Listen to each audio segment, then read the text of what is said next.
Hi, everyone. We have the best today. This is a book by Mark Williams and Tim Wigmore, How Elite Athletes Are Made. So welcome. What I really needed was to recreate myself, which means to bring something new into the world that has never existed before. How Elite Athletes Are Made, and I have the co-authors online today, Mark Williams and Tim Wigmore, to talk about the best and how these elite athletes are shaped. I'm incredibly interested in this topic. Welcome, everyone. Thank you, Terrance. Terrance, thanks for having us on the show. Yeah, where are you guys? Hi, Tim. Are you both in the UK right now? Yeah, I'm in London at the moment. Oh, lovely. And I'm further north, just outside of Liverpool. Oh, awesome. Well, can you take a couple seconds just to talk about how you guys connected on this book and how the best came to be and how you've kind of collided? I know, Mark, you're a sports scientist, and Tim, you've written books. You're both authors. How did you connect on this book? Yeah, Tim and I have very different backgrounds, I guess, as you correctly pointed out. I'm a professor in sports science or kinesiology at the University of Utah. And I guess been an academic for probably 30 odd years now. Tim is a journalist who works for the Daily Telegraph.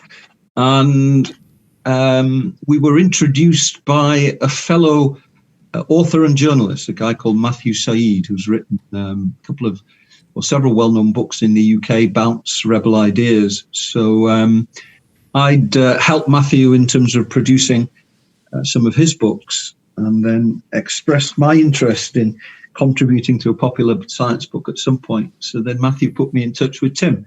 And Matthew had met and interacted with Tim as well for a few years, I think. Oh, fantastic.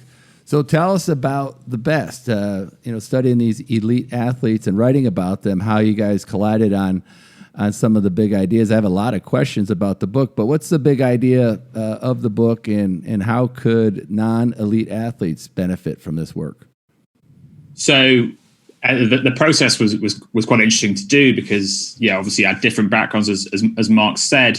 So basically Mark kind of assembled these reams of science notes, and then my job would be to try and translate them, if you like, for a kind of normal lay audience. And we did loads of really kind of exciting interviews. As part of that, we, for an American audience, we talked to people like Elena Del Don, Pete Sampras, Joey Votto, Steph Curry, Steve Kerr. So it was really interesting to sort of talk to them and actually kind of almost put the research to them and see how it relates to their own journeys. So that was a really cool part of the project. And in terms of the book, I guess in some ways it's like a kind of like Outliers for sport, and it's kind of deconstructing how you get to the top. Obviously, everyone has a different journey, and it's that's a unique story. But there's also these common threads we see again and again and again. And just to give one very simple one, in chapter 1, we talk about how younger siblings have a big advantage in sport, and if younger siblings have much more chance of becoming elite athletes. And even when two siblings become professionals, we tend to see the younger ones being better. So when Venus and Serena Williams were kids, their father Richard, he always said, if people actually thought Venus was the better one, he always said Serena will go on to be the best. And obviously Venus has had a fantastic, wonderful career, but Serena has gone on to be better than her. So we see this again and again, these stories actually playing out, and the kind of the science and real life kind of, we see that how they interact and kind of they marry up with each other, I guess. I see the intersection. You mentioned nurturing nature and nurture. How almost the art and the science collide to create this greatness. Because the odds, I remember reading, the odds of becoming a professional are very low. I mean, I think it's 1 in 6,000 for football, and 1 in 12 or 13,000 for basketball. And you guys delve into, I think you delve a lot into it, very interestingly, to the genetics and the nature, but also dynamics like where you're from. So talk a little bit about that, and we can go. I'm very interested to hear about Deladonna in her free throw shooting. She's fascinating. But talk about that for a second. I guess that the book is really split into three parts. I mean, in the first part, we explore some of the impact of environmental influences on the development of expertise. So as Tim just suggested there, topics like where you're born, when you're born, the role of family, the role of siblings, the role of coaches, mentors, how talent is identified at early stages, and the importance of street sport. And then the kind of middle part of the book drifts into talking about some of the adaptations that occur in elite athletes as a result of prolonged engagement in sport. Adaptations like the development of game intelligence and obviously the development of some of the psychological characteristics that underpin greatness. And then the final section really looks at it more from a coaching or a talent development perspective, looking at how coaches, coupled with cutting-edge science, can all make a significant contribution in regards to the development of elite athletes. Well, let's start from when they're born. I mean, I was the youngest of six. My dad and both my brothers played professional baseball. My brother Tim and I both went to school on scholarships, which was interesting when you talk about playing sports. And when you're the youngest, you're always playing kids that are 4, 5, 6 years older than you. I lived that my whole life. But talk about I think it's really interesting, the town and the family part of it. Yeah, so you hit the nail on the head, and obviously it didn't work out in your case, but in most cases, as you said, if you're younger, basically you play up with older siblings, and if you're a 5-year-old playing with a 7-year-old, you probably can't outrun them. Right. You can't out-muscle them. So the only way to keep up actually is with sort of skill and subtlety and stuff, and then you basically reach a level when you're fully mature, where physically you're not disadvantaged anymore, and you've actually, because of being the underdog, they call it the underdog effect. So because of being the underdog, you've built these advantages in other ways, and then when you can marry those with kind of being physically the same or even stronger than your opponent, suddenly you've got a big advantage. But actually, we can kind of create that underdog effect in different ways. I think that's a really important kind of lesson from the book. So we talked with Elena Del Don, who, as you said, is the best free throw shooter of all time, one of the best basketball players of all time. And she was born September 5th, so she's old for her school year. She was always incredibly tall for her age. So she, basically could bully opponents on the court from a young age, which is actually not great for your development, because you reach a point when suddenly you're playing with players who are the same height as you, and you haven't developed there's other skills. So actually, when she was 11, she was playing with kids 5 years older than her. She also played a lot with boys growing up as well. So that kind of forced her to develop those other skills, and also the kind of mental attributes, the resilience, the kind of learning from failure. Because if as a kid, if you win all the time, that's actually not good for your development. You often learn more from failure. And you learn from kind of being thrown into new situations and having new variables.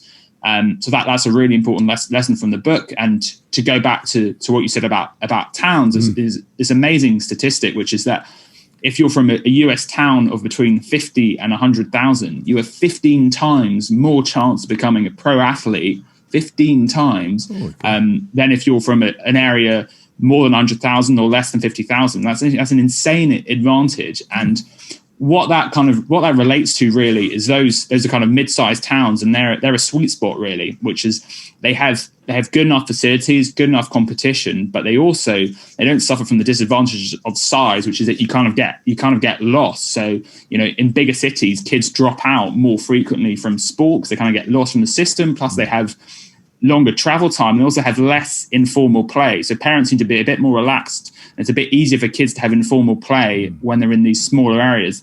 And informal play is such a big part of how you develop skills. So we talked to the NBA, and they said how kids who've played more street basketball, that gives them more adaptability and kind of the ability to think for themselves on the spot, and that's such a crucial factor. So certainly one of the big lessons is, although yes, you can gain a lot from formal training, and that is important, but if you lose the informal play, you lose a bit of magic really. And actually we see again and again, informal play is so important in an athlete's ultimate journey. And there was a study of Premier League academies in football, in the English Premier League, and they basically showed of players who were released aged 16 and players who went on to get contracts, there was no difference in the amount of formal training they'd done. But the difference was the kids who got contract had done more informal play, more street sport. But that we see that again and again throughout sport, that the value of that informal play, because it gives you the ability to think for yourself and to problem solve, because it's not everything that can be solved by a coach telling you what to do. Ultimately, to become a top athlete, it's about adapting. And so the more informal play you can do, that's so important. I can't believe 15x, 15 times more likely in a little town. I came from a little town, and the reason I didn't go pro was not my ability or training. It was my fault. I didn't behave well in college. It sounds like your family benefited from the 15x times, though. Oh yeah, the whole town. I mean, the little town we come from in the western part of Massachusetts is a baseball factory. That's very interesting. And the little towns, it's true like a little town. You got the informal play, which frankly we're seeing less of, unfortunately, because of the other things drawing these kids' attention. But are these towns supporting the athletes and giving the athletes support and feedback and infrastructure? Yeah, I think that's a big part of it as well. So there's been studies of dropout rates in US and Canadian sports, and they find that kids drop out more frequently when they're from bigger towns. So they seem to get discouraged, and I think it's a little bit because there's so many young kids that kids get a little bit lost. And also maybe in small towns, there's a little bit more of a kind of a communal atmosphere, really, and therefore the coaches are kind of looking at them more as individuals and thinking how they develop in the long term. What's not good for anybody is if you have a kind of under 11, under 12 coach who just wants to win the next game, and that's all he cares about. And that's not going to do those young athletes any good. That's when he's going to pick the biggest and strongest kids. He's going to leave behind maybe kids who are actually more skillful but are less physically developed, and that's kind of a road to nowhere. And I think those smaller towns have that big advantage as more of a sense of community spirit, more of a sense of the athlete's journey. And also, I think if you look at parents in smaller towns, they tend to be more relaxed about their kids playing outside and playing informally. And that gives them the kind of, gives them more hours because they're exposed to that informal play. What about, you talk about the talent, the DNA, so to speak, like the genetics. And I like how you guys kind of combine science and nurture and nature. Like you have what you have, and you can only run as fast as your body will permit, and be as quick. But what about that LeBron James or that's this person? I think you talked about Pele too a little bit, which is an interesting.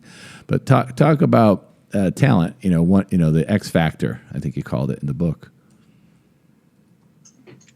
Yeah, I think the importance of, well, firstly, I guess becoming an expert is probably some combination of nature and nurture, I guess, and that debate will rumble on, and there'll never be a clear solution to it.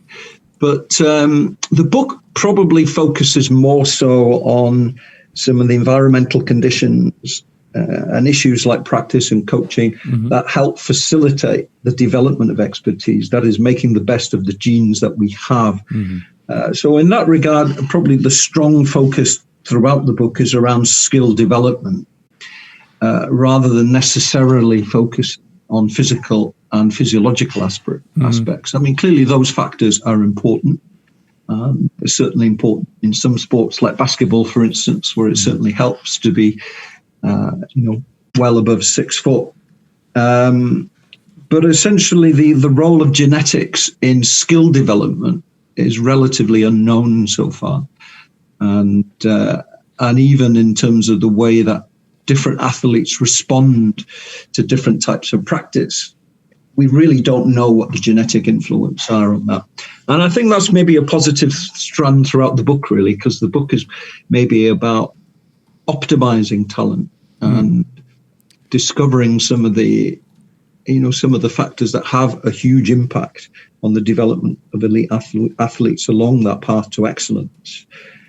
So I think that the book is a message of hope as much as anything, in that I think we can all improve whatever level we aspire to achieve. You offer some good advice in professional domains. I'm sorry about that, but you offer some great advice about not necessarily specializing out of the gate.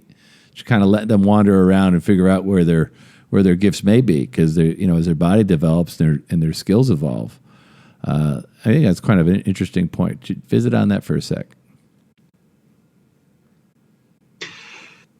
Yeah, that is. In that chapter, what we do is we describe some of the different types of pathways to excellence. Mm-hmm. And clearly some athletes specialize very early into the sport. Some people have a very diverse sporting background, specialize late.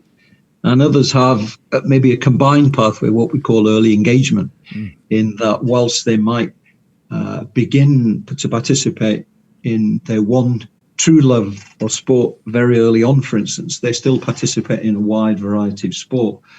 And to some degree, maybe the pathway that's most conducive really depends on the sport. I mean, in some sports, like soccer, for instance, kids start playing at 4 or 5 years of age.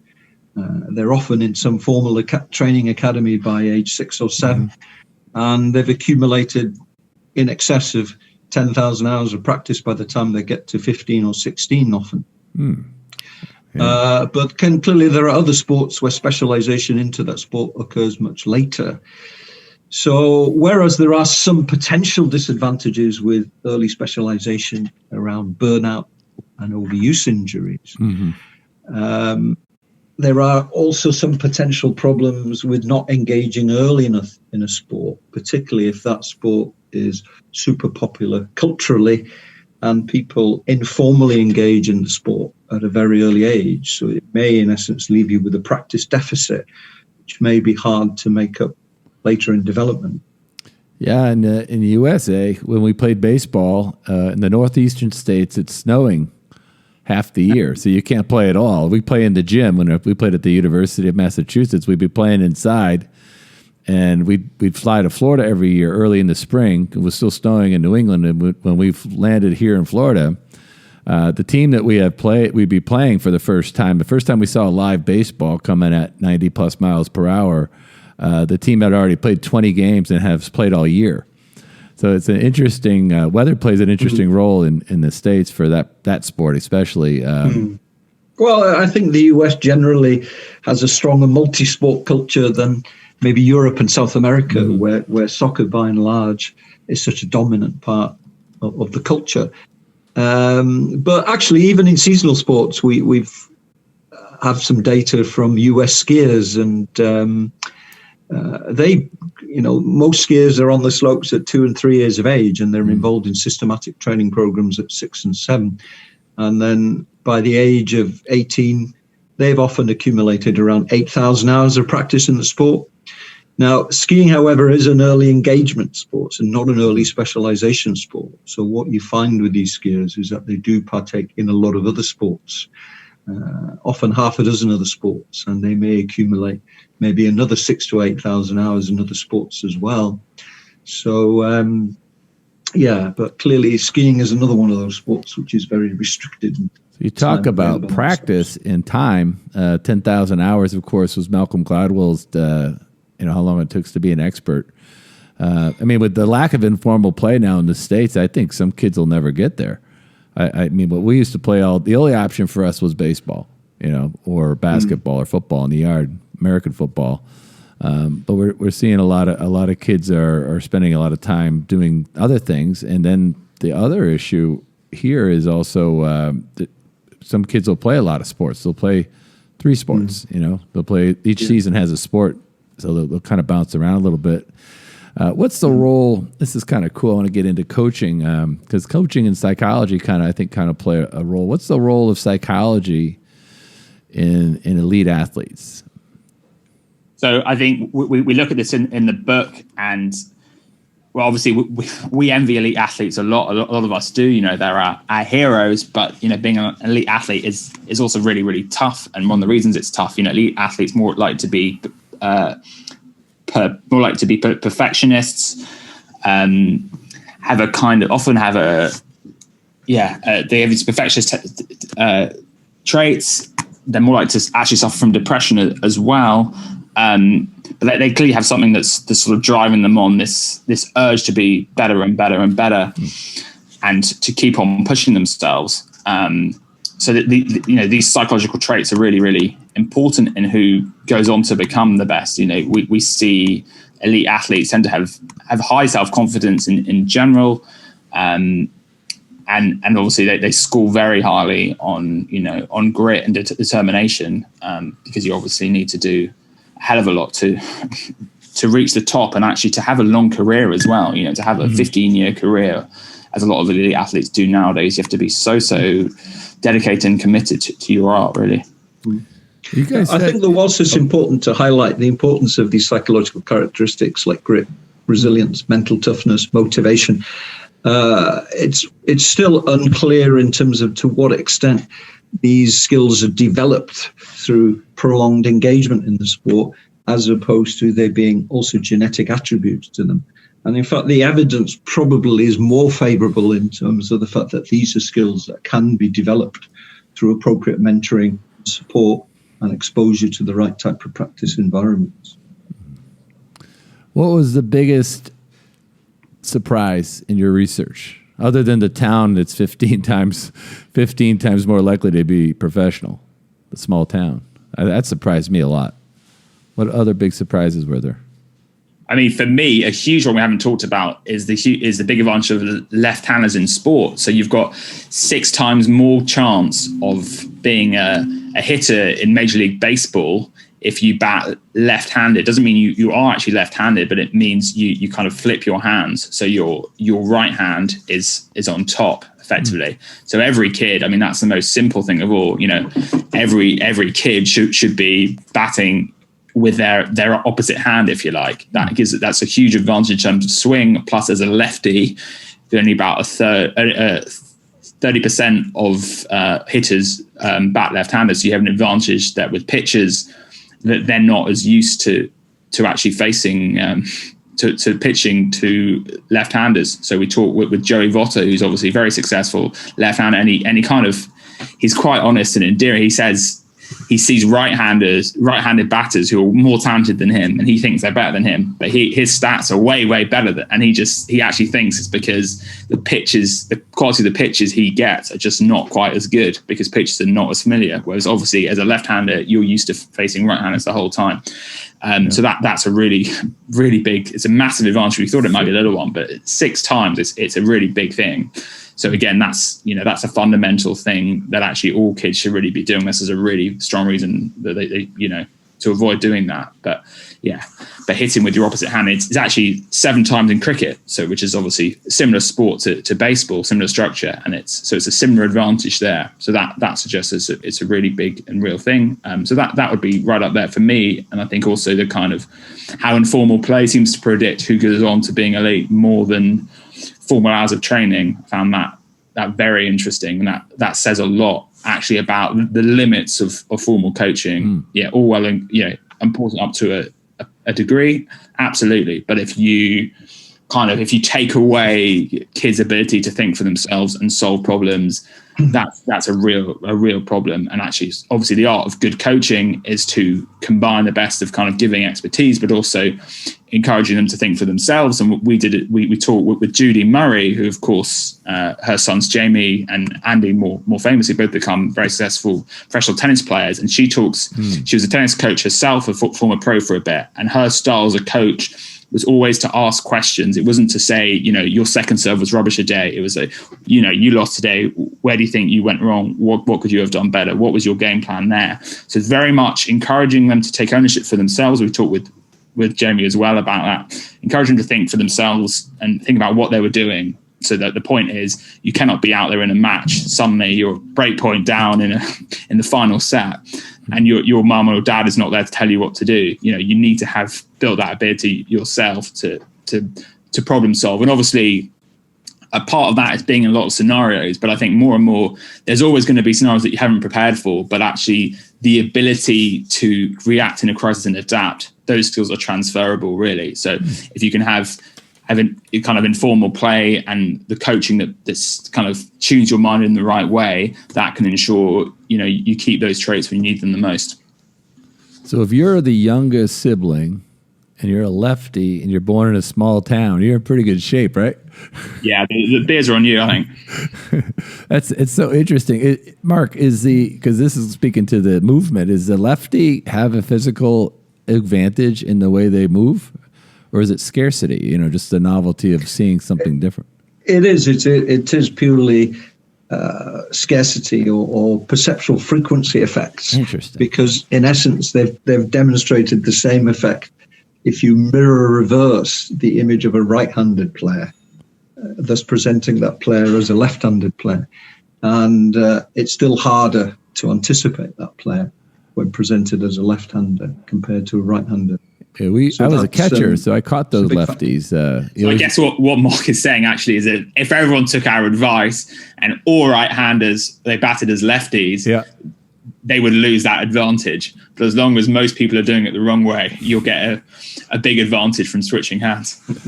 That's true. The other interesting observation in the book, I mean, there wasn't much that surprised me, I guess, because I've been doing research in the area for 30 odd years. But the other finding that comes out quite often, I guess, is the relative age effect, in that the tendency for kids to have a much higher chance of being selected for an elite training program if they're born in the first 3 months of the selection year. And what it highlights, of course, is the tendency of coaches and scouts to select kids that are bigger and stronger in their age group. So your chances of making an elite athlete are a lot less. Well, let me rephrase that. There's a slight paradox to it, actually. Your chances of being selected for an elite training program are much less if you're born in the final 3 months of the selection year. But the paradox is that your chances of becoming a super athlete are actually much higher if you're born in the last 3 months of the year. Because I guess the argument would be is that those born later in the year do not have the advantages of physical size early in development and have to focus on developing other skills, which after the physical size disadvantage dissipates post-puberty, then they're able to benefit from superior, for instance, technical and tactical skill. So it's actually the sibling effect, effectively, in another context. The sibling effect it shows it highlights the relative age effect and the underdog effect, and it's a kind of a good way of thinking about a lot of these themes. Actually, we found. That's really interesting. I mean, I'm a September baby too, so I knew that the selection year in a lot of schools, right? That starts your year in the fall. Yes. in the U.S. Which I think it's that way pretty much everywhere. So for instance, in the Premier League, your chances of being selected for a training academy are probably 50% of players come for that first 3 months, and only about 10% of players come from the final 3 months in the selection year.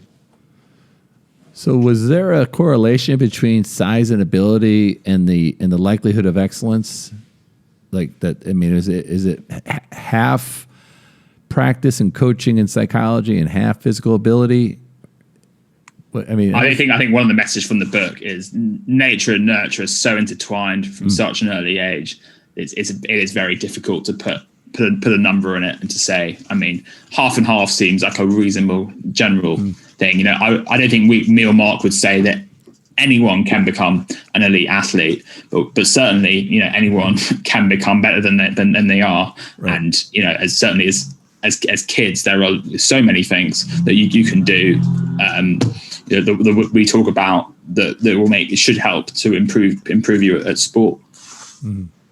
Well, there's so much. There's so much in doing and gaining just being around that strive for excellence. Even if you fall short, you become a more refined human being. You become your ability to thrive is probably much better.